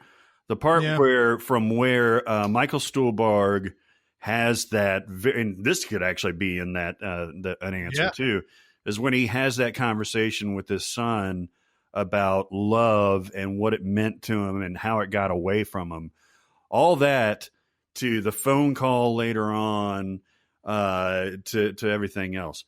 But what really gets me, and I'll tell the story in a second, what really gets me is the final shot over the credits of Timothée Chalamet's character just looking into the fire and tearing up and recalling this entire affair, which I do think is creepy, but recalling his feelings, his emotions, his love that was wrapped up in this affair just over a summer. I mean, this is winter now when we're seeing the scene, is absolutely riveting. Now, here's a story. So Chris and I saw this on a jaunty little Wednesday or something like that. We go to see Call Me By Your Name. We frolicked. We frolicked into the theater. And as we are wont to do, we typically will get up and start making our way out of the exit, unless it's a Marvel movie or something like that, during the credits. You know, I love people that watch credits and watch it all the way to the end. They are true movie lovers. I don't need that typically. I don't need to see who the key grip is and the second camera operator. But this seemed so arresting because it almost looked like a still shot. You know, those freeze frames at the end of old sitcoms where they'd be like, ha! Yeah. Just like a bit laughing on it. I thought that's what this was going to be at one point. But then you see the fire flickering and then you see the tears start streaming down. And Chris and I just stopped in the aisle and watched the entire thing. And it was absolutely, and I think at the end of it, I was like, I'm glad we stayed. It was really, really good. So that is an effective scene. Again, not sold on the whole movie, but that's good stuff. That convinced me that Timothée Chalamet is really upper echelon when it comes to acting. The other one that I came up with, and this is cheating a bit. So this is on the Pleasantville soundtrack. Remember Pleasantville? We all like Pleasantville. Yeah. There was a Fiona Apple song. Well, there's a Beatles song that was covered by Fiona Apple called Across the Universe. And this is the Nothing's Gonna Change My World. And have you guys, I know Chris has seen it. Jeremy, have you seen the video for this? Okay, it's black and white, like the beginning of Pleasantville is, or like when they half first of get to Fiona the Apple's career has been black and white, right? I don't know. Yeah, actually, no, there are. I feel like a lot of her music videos are black and white. They are, and a lot of them. Was. Yes, and a lot of them have been shot by the person who shot this, Paul Thomas Anderson. And so what they do is, if you remember in Pleasantville, they really attack the diner at the end because Jeff Daniels is spreading, all these theories about love and sex and dirty things and paintings and shit and colors, and, especially paintings.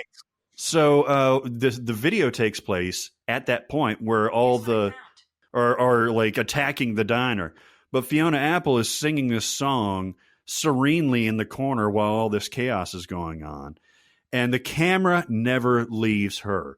There's a point where she moves across the diner, and out of nowhere, it's focused on her face. Out of nowhere, she starts turning upside down, and it really does. You can see her hair just like spill out underneath her and all the way right side up. And it's a beautiful version of a beautiful song. She is gorgeous.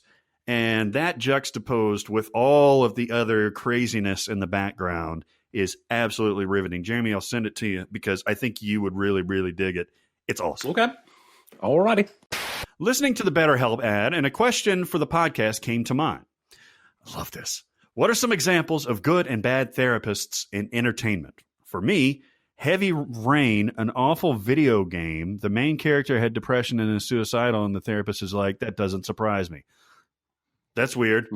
Okay. But Heavy Rain was one of those first video games that was basically a movie that you make choices every now and then. It was pretty well regarded, I think, when it came out in terms of like reviews.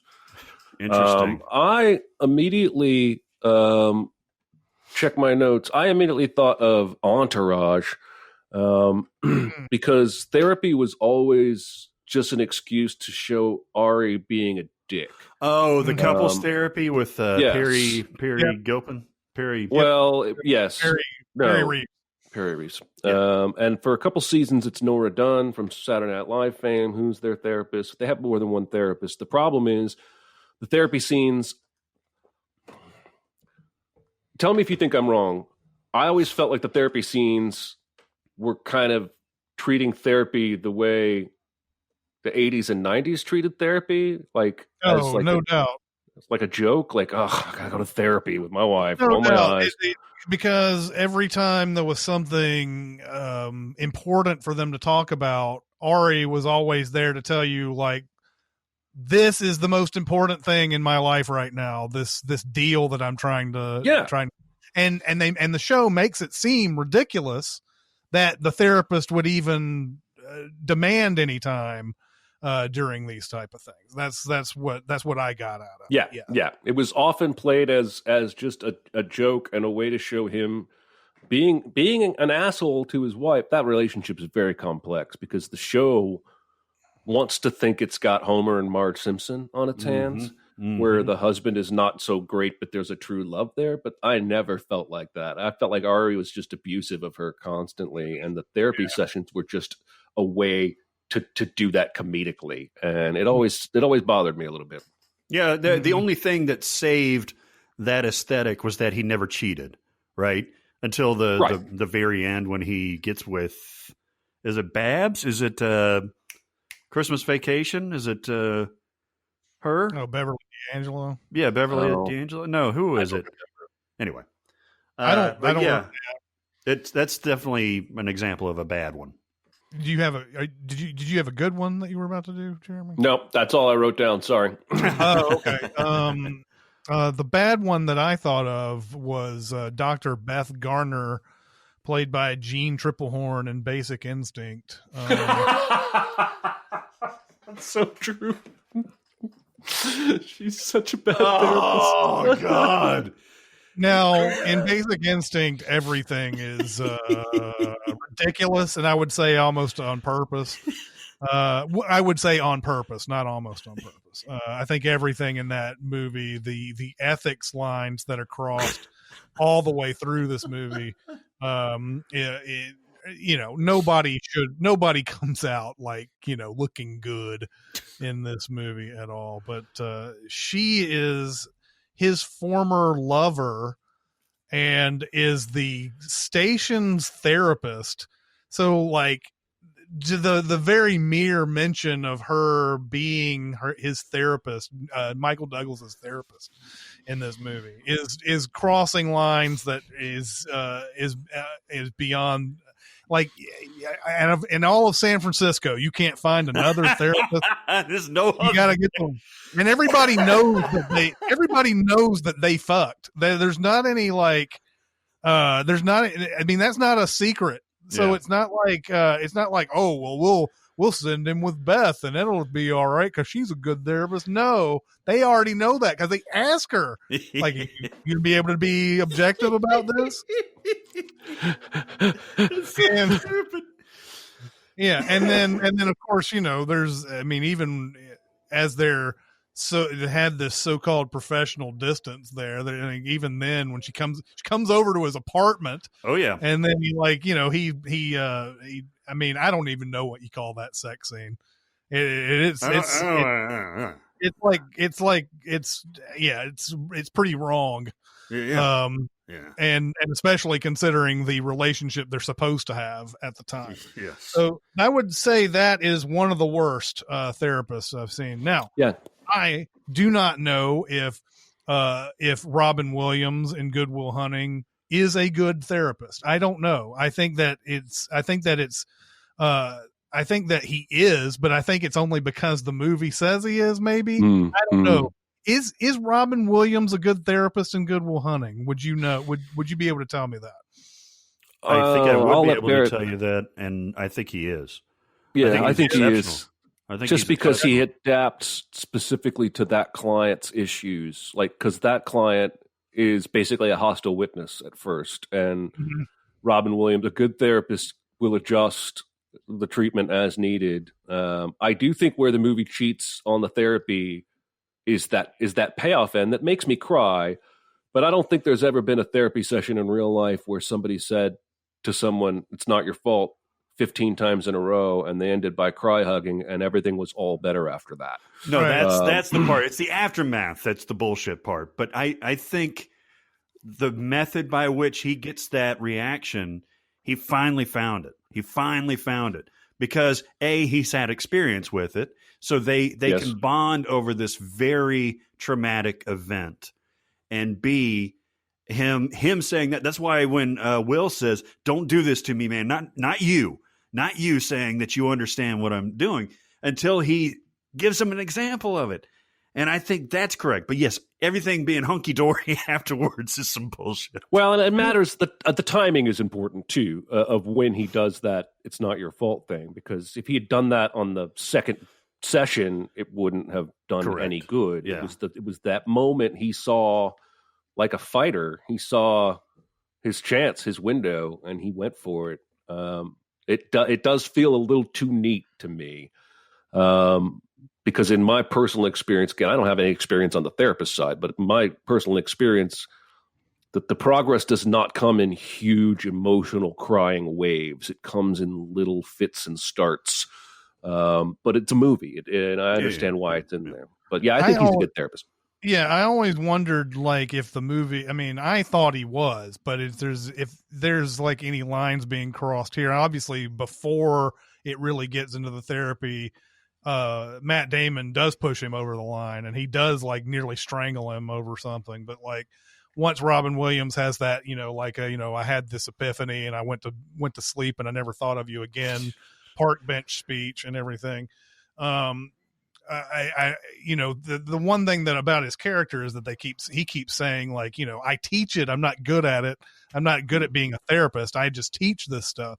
But the things that I always thought were good about it, and like I said, I'm not professional to be able to evaluate. But at first he plays that he plays really like tough. He can't speak before he does, and so on and so forth. He gets that, and then finally they start talking and they feel like buds and everything. But then Damon comes in and he starts bullshitting a bunch. And that's when I think is my favorite part of the movie, is when Robin Williams is like, look, if you're just going to waste our time, just go back and, whatever. And he's like, so what? I thought we were friends. It's like, this is not today, man. Just get the fuck out of here.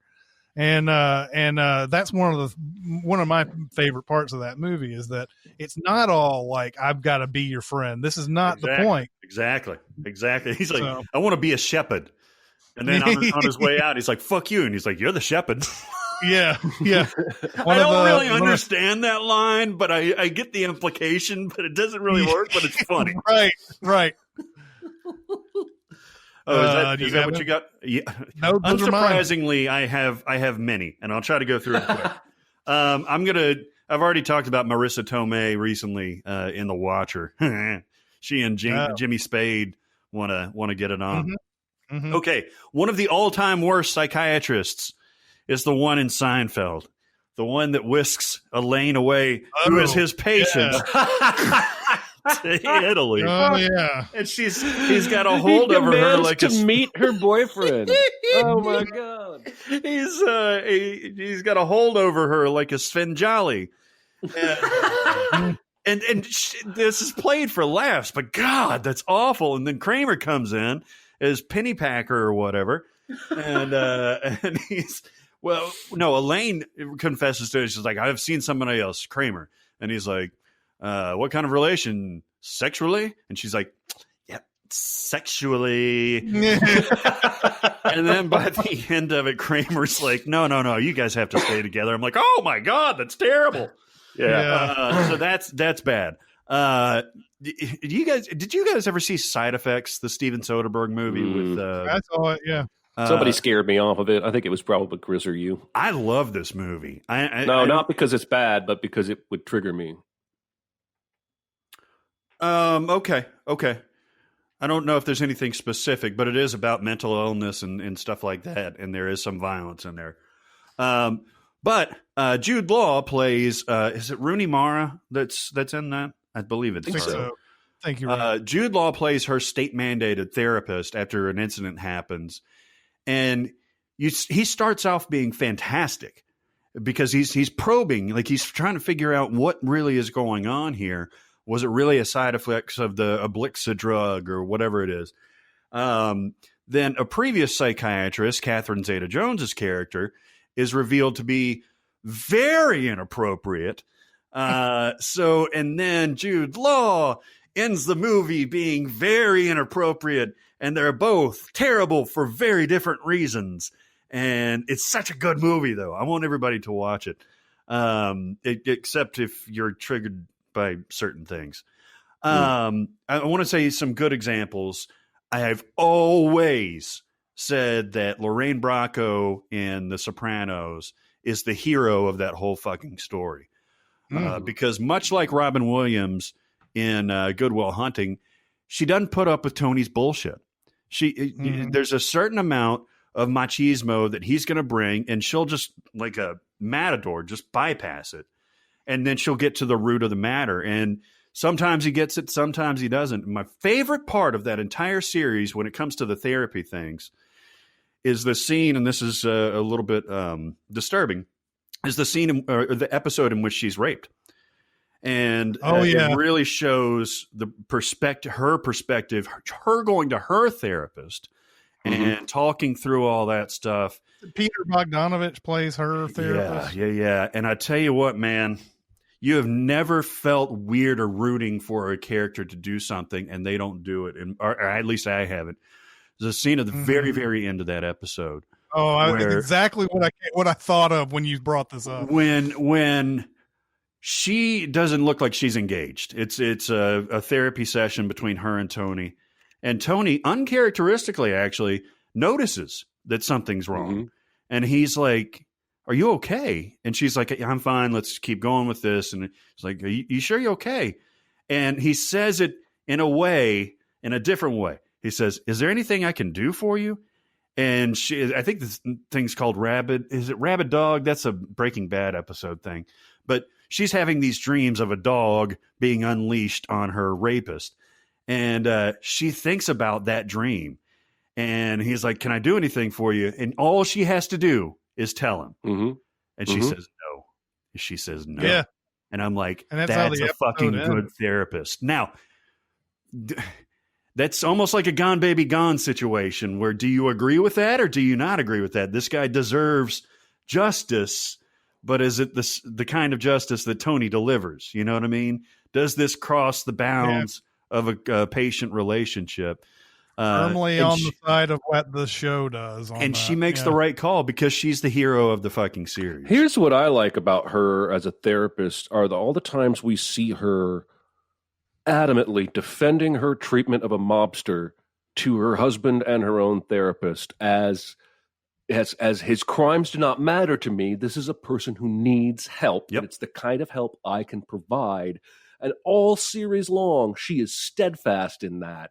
And I always appreciated that, even though I'm not sure if I was a therapist, I would take a client like Tony. I don't know that I would, but I always thought that's what I want in my therapist is somebody who sees me as somebody in need of their help and not whatever my sins are. A human character, and she writes that legal line too, because he doesn't overtly tell her about all of his crimes.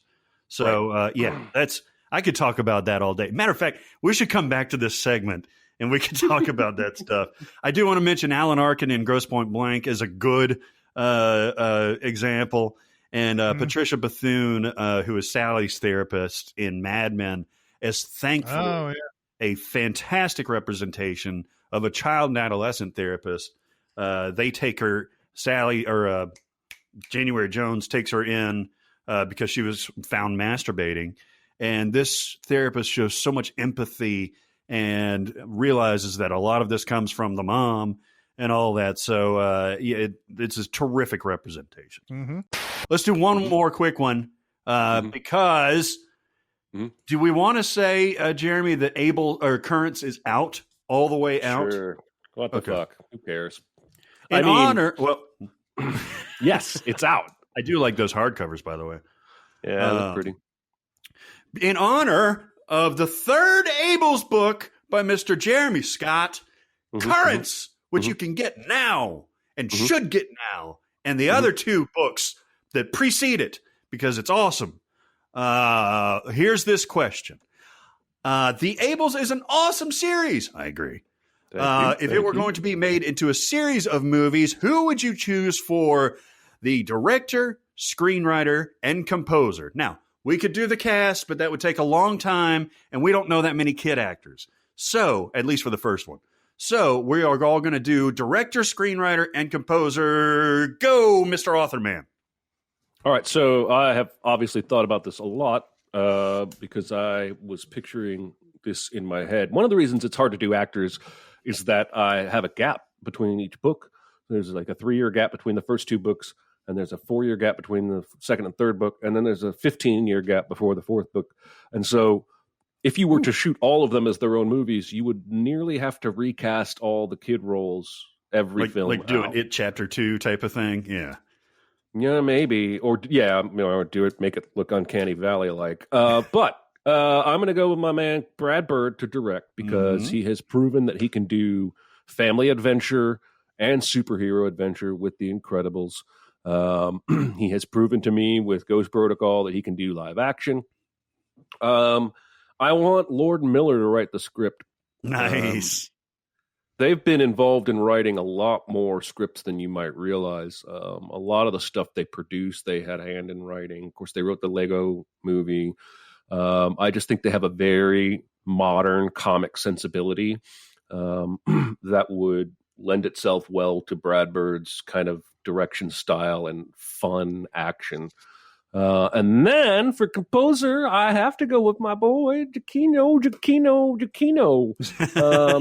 who has worked with Brad Bird a couple times and a few times, I think. Didn't he do Ghost Protocol? Think so. I think Giacchino did Ghost Protocol and then Ratatouille and Incredibles 2. But he is my favorite current composer. I am a little worried that because I think he's everybody's favorite composer, I'm a little worried that Giacchino's being a little over saturated, like they're using him for everything now. And I don't want to lose any of his uniqueness. But that's who I would go with. I can see some strong, remember Lost or that section in Star Trek Into Darkness where the guy needs the blood to save his daughter, and it's just this very basic piano-driven doom, doom, doom, doom. But he just finds the exact right notes and holds them just the longest. I can hear a lot of that kind of basic piano theme stuff working behind the Ables. So there's me. Nice. I actually like your guys' answers a ton. So what you got, Chris? I went into the Harry Potter well and put David Yates as the director. Nice. Because the Ables does have a lot in common with Harry Potter. And David Yates, I think steered Harry Potter pretty well, and I wouldn't blame him for how Fantastic Beasts has come out and everything because that's more rolling, I think, than anything. So David Yates, I think when he first appeared, I believe was Order of the Phoenix in the Harry Potter series, and I wasn't a big fan of that book, and I think it's one of the better movies of the series, and I didn't know who he was, but then I was like, oh, I want to see more out of this guy, and I don't know if I've seen much more other than Harry Potter from him, but he's able to guide that type of stuff. By default, that makes Steve Kloves the screenwriter. Kloves, before Harry Potter, may have been best known as the Wonder Boys writer. Nice. I love that movie. Yeah. So and Kloves has done a lot of stuff, but I believe Wonder Boys was one of the big ones. That also defaults the composer to John Williams, who you can't go wrong with. And we didn't do the full cast, but I did 3 for the cast, not the kids. I had Ian McKellen as Finch. Yeah. Oh, yeah. I had Chris Pine as the dad, and I had Julia Stiles as the mom. Ooh. And Allison Janney as Crouch. So I like all of those. Nice. You're gonna have to put Janney in some makeup, but man, she could nail that woman perfectly. That's very, very good call. All right. I've got a fun trio, a threesome. Yeah. Oh, all right. Yeah, of course. Of course you do. I, too, am going to dive into the Harry Potter well, weirdly enough, with Alfonso Cuarón. I think this guy can do anything. He's shown that he can work with a kids cast in the Emperor's Tree of Life. It's the third Harry fucking Potter one. Jesus, Prisoner of Azkaban. He did Prisoner of Azkaban, yeah. Prisoner of Azkaban. Obviously, he can work with effects like in Gravity. Obviously, he can hit the emotional stuff like he did in Roma, where it hit Jeremy right in the feels. I think this is perfect for him. I'll tell you what, if I ever was told that Alfonso Cuarón was going to direct a movie version of The Ables, I would shit everyone's pants. Like, I would come over to your house and shit in your pants, and then go over to Chris's house and shit in his pants. Yeah. And along the way, shit in everybody's pants. Who shat my pants? This doesn't look like the cats. That's hilarious. Okay. We gotta do an adaptation of the fine words of Jeremy Scott into movie stuff. And the perfect person to do that is our boy Drew Goddard. Yeah. The man who adapted The Martian. He did Cabin in the Woods, which is exactly Jeremy's sense of humor. He did Bad Times at the El Royale. He wrote Cloverfield. He wrote a lot on Buffy and Angel and Alias and Lost. The guy is absolutely perfect as a screenwriter for this material, I think. I agree. That's a very good call. And it's interesting that you brought up Lord Miller and Lego Movie and everything. What I thought was really cool about that, and weirdly enough, Thor Ragnarok, was getting Mark Mothersbaugh to score it. And to have this very synthy, very Devo-y, very like kind of, I don't know, 80s-ish sound. And I could imagine that going really, really well with this material. And we're going to have to dust her off because she's been in quarantine for a while. But the person who worked probably the most with Stanley Kubrick on his music is Wendy Carlos. And if you imagine the synthy score of Clockwork Orange, obviously the droney score of The Shining, but more so on the kind of trippy, moogie, synthy type of thing, I think that would be awesome. That's my threesome, and I like it. Very good. Very good. Very good. Very good. Very good. Jeremy's going to come and shit in your pants. I like all of them. For our special Patreon members, Jeremy will come over and shit in your pants. Yeah. That's the 9 3/4 tier level. That's going to do it for this week. Keep going to keep going somewhere. I don't know. Go somewhere. Keep going to SinCast presented by Cinemasins on Facebook. We're also on Cinemasins Twitter, Music Video Sins Twitter, Discord. If you want to get on Discord, you can go to our Reddit page and find the link on the right side there, or you can go to Facebook and private message me and I can give you a link there. And we're also on SoundCloud. That's going to do it for this week. It's Chris Atkins and Jeremy Scott and Barrett Scher. We'll see you next time. Thanks for listening. Comment on our episodes on our SoundCloud page. Check us out on YouTube, Twitter, Facebook, and Reddit. And be sure to visit cinemasins.com.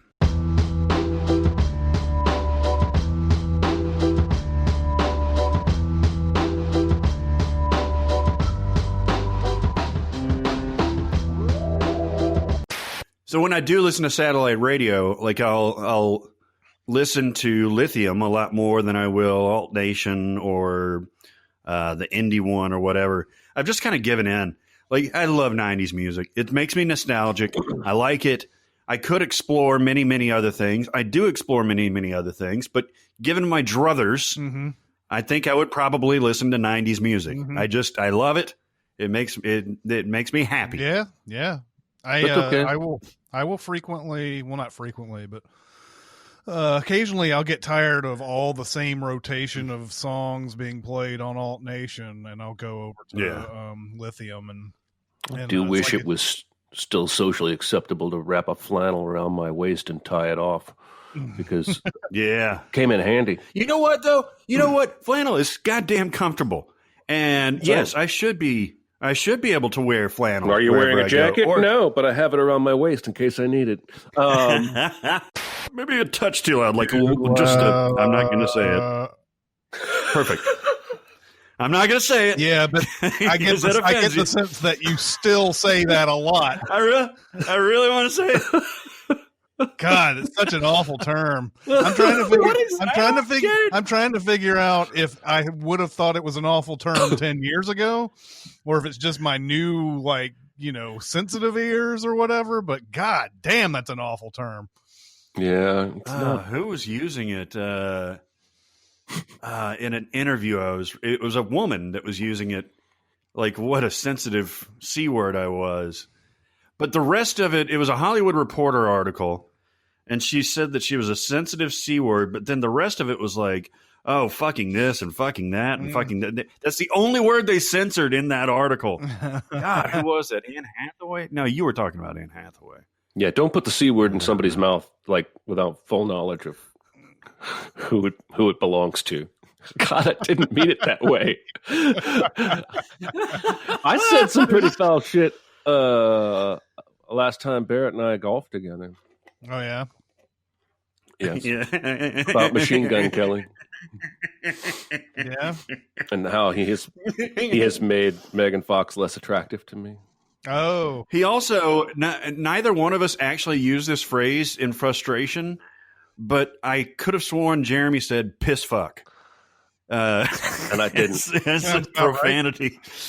What I had actually done, I said something else. What I had actually done was said, in anger, "This is fun," because I was not having fun in that moment. But what he heard was "piss fuck," and I created an accidental new swear word. Mm-hmm. Those combos are fun, man. What a day to record, by the way. Yeah. I assume you'll whatever do you want need?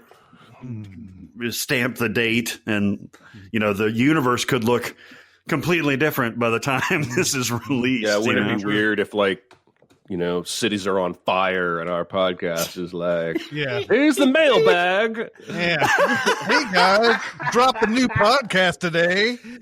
I'm gonna rant about pigs in a blanket. Yeah.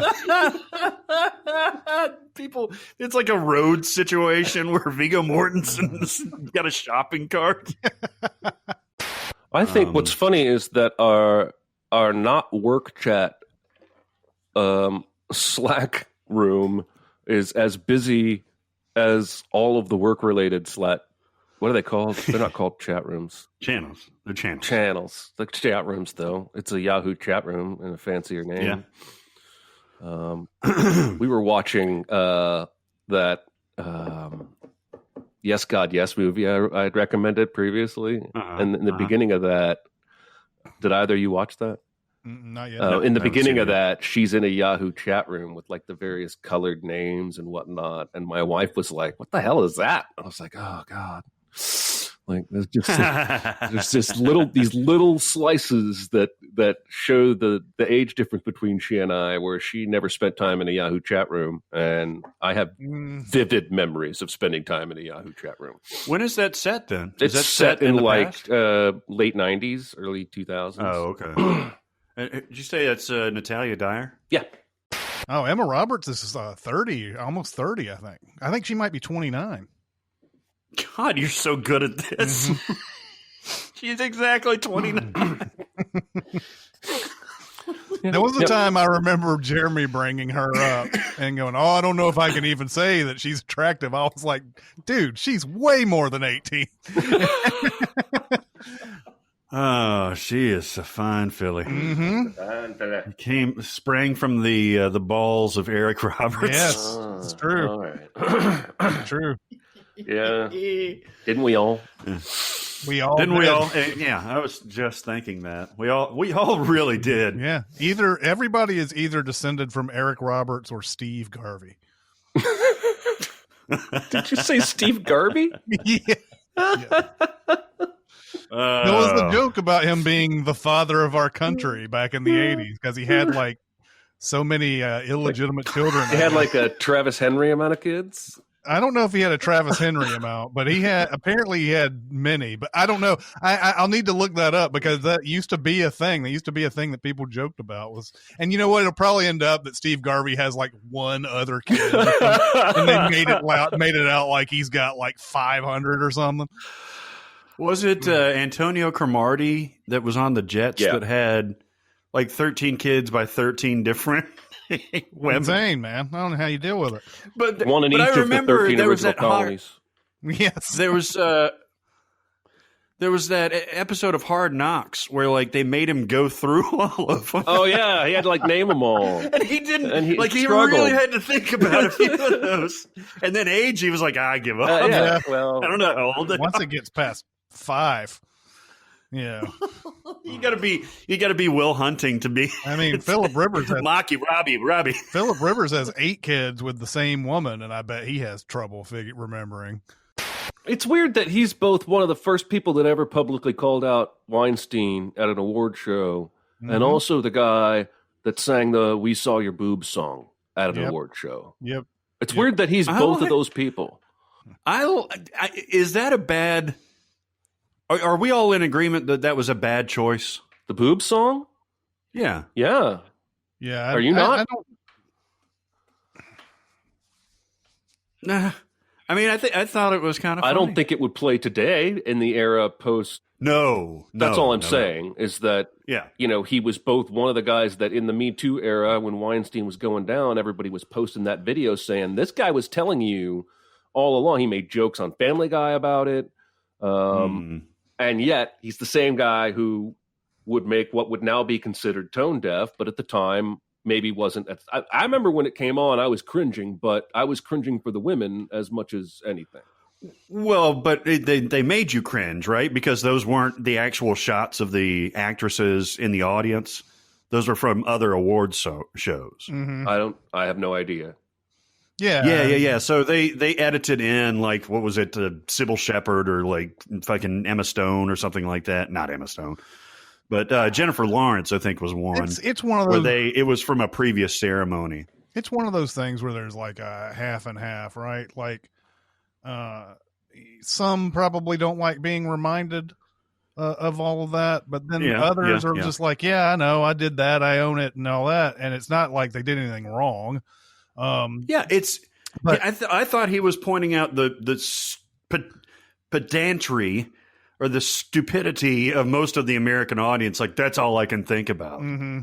But you know, even Anne Hathaway, when she was I think it's when she was host with James Franco, came up, and she had done Love and Other Drugs that year, and she came up and he's like, I'm really upset I didn't get nominated. Usually when you get naked, you get nominated. I didn't get nominated this year. You know, she went on this whole thing about being naked and not getting nominated. But you know, I mean, I don't know. It's one of those things where it's hard to really give a wholehearted laugh to it. Yeah, because you're not sure. It's just unnecessary. I mean, I don't know. I'm trying to think if that's something that you're sitting there, if that's some sort of truth that you're sitting there thinking that all the time. I know that when you know, during the Ashley Judd years of my movie theater experience and everything, it was weird for me. And of course I was like 20 something years old, like 20 years old when all this was going on. It was weird for me that I had seen so many movies where she was naked, and I would come down and sit there and talk to her. And you know, and it was weird. So that is something that's on your mind occasionally. I just don't know if that's the place to do it. Might not be. I mean, it's like that Seinfeld where like he wants her, she's naked, his girlfriend is naked all the time, and he wants her to cover her up. Yeah. And then when she does, he can't stop imagining her naked. Yeah. And she can't stop imagining him not naked. Let's get off boobs. You could make that. Let's get off boobs. I just got off yours. You can make that joke though with just a single line. If you want to make the joke that most of America only remembers whose boobs they saw this year, say that. That's a punchline. Maybe you get a laugh, maybe you don't, but you wrote a whole goddamn musical number about it. That's where it felt a little cringy to me. And it was long, too. It was, because he wanted to show off how good he could sing and sell records, which he did. He's got a good voice. He does. The thing that bothers me about McFarlane, and I generally like his humor, even though I don't watch Family Guy, is the casualness of the Cristal line in that movie. Yeah. You know, these rich black people can't all be wrong. Yeah. And it's like,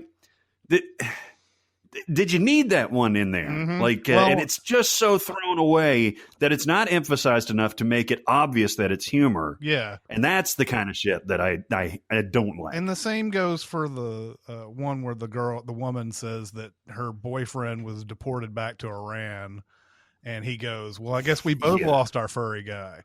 And it makes no sense in the context. It's just a joke for joke's sake. Yeah. So you would not say that, right? So like, it's stuff like that where you're like, you went so far to make that joke. Could you have not maybe just not done it? You know, and it would have been fine. You know, is the number of laughs in your movie not enough without it? That's what I would have been sitting there thinking while editing this movie. Do I need and it's the jokes that do make fun of that, like in Family Guy where Stewie's about to make the racial joke and he looks around the party, he doesn't see anybody, and he looks around this and he goes like outside to like the valets and all that shit, and he comes back in and he's like, okay, and then the guy steps out from behind a tree. He gets out of a potted plant. That's a well thought out joke, I think, that points out the irresponsibility of making that joke any other time. Yeah.